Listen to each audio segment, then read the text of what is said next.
How do you do, ladies and gentlemen? I have a blog I want to talk today, but before I do, I want to tell you the truth. You may have not noticed that lately I haven't been talking too much about political issues because I've been involved in a certain secret project. And I'm very grateful that so many asked me how come the political issues are not being mentioned lately, because this project has kept me very busy, and I can't wait to see how it's going to come out, because it's a whole new thing that I never did before, you never saw before. But when this happens, you'll probably never get over it. It's all for your pleasure and to better your life. And it's going to do more for you than anything that ever happened in your life before. And you're probably saying to yourself, what is it? I can't tell you. You'll have to wait to find out. Now let me get back to politics, which is my regular business on these blogs. I want to talk to you about Barack Obama, but I don't want to scare you. I'm not going to attack him. I don't like to attack this man every time I talk, because I'm talking about what's right or wrong for America, not anything about Barack Obama personally. This is not personal. This is a question of, let's assume my brother did it. If he did what he's doing now, I would be telling you the same thing about him that I'm telling you about Barack Obama. What he's doing is absolutely nothing. He told you if he got elected, and everybody believed it, that all of a sudden everything will change. Now the question is, change for what? I know life is changing a lot better for him. Maybe he was talking about himself. It's not changing in any way that's better for you.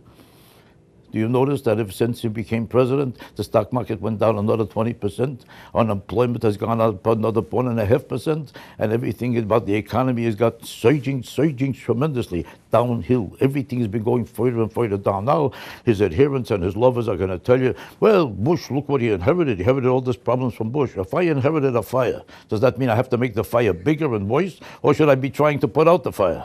The question is not what he inherited. The question is, what should he do about it? And so far, what he's doing about it is exactly in reverse of what he should do. And he has no plan about the banks. He has no plan about what to do with reference to the economy. He has no plan about what to do about investing in any business. And all he has to do is jobs. Jobs, what's jobs? Jobs is an announcement, but there's no jobs right now. Most of these construction jobs are going to go into construction in 11 or 12. It has nothing to do with now. Now he's accomplishing nothing, and he's nothing in immediate terms that's going to do anything for you.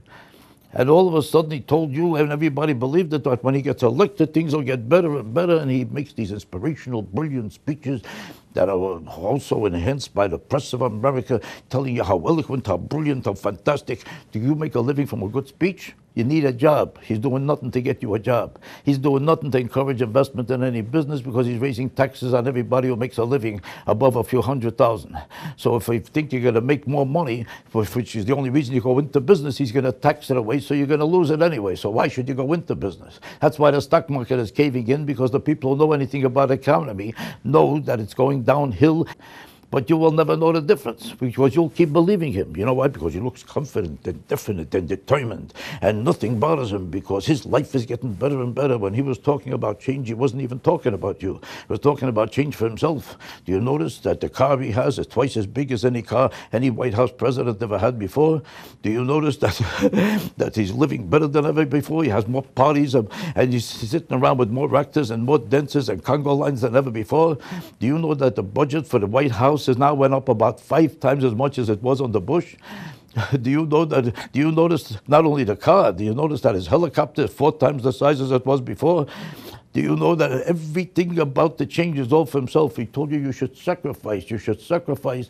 That 72 degrees in your house is too much. Everybody shouldn't be living with 72. 68 is enough in your house. Meanwhile, his house, everybody who went in there says it must be 112 because they're sweating like a pig in his house. People sit there with their clothes off because they can't even breathe. First, everybody got the impression that the morale of the country will change and everything will get better immediately just because a new president is here with change, and he's promising you all these brilliant new things that you'll never live to get over it. So everybody got excited and they couldn't wait to see the difference. Now the difference is downhill, and when he says talking about getting better, he's talking about himself, because it's not getting better for you, and he never gives you a timetable about when or how it's going to get better. So you say to yourself, if he looks so confident, I'm sure it's going to get better. But when? He doesn't tell you. So if it doesn't happen a year from now, well, he didn't tell you when. All he knows is it's getting better. What if it doesn't happen 2 years from now? What if it doesn't happen 10 years from now? He'll never be wrong because he never told you when. What if it doesn't happen in your lifetime? You'll still say, well, he must be telling the truth because look how confident and happy he looks. And look how good he's living. And nothing bothers him, so he must be telling the truth because the press tells you he's right because we have a one-party press who agrees with anything he says.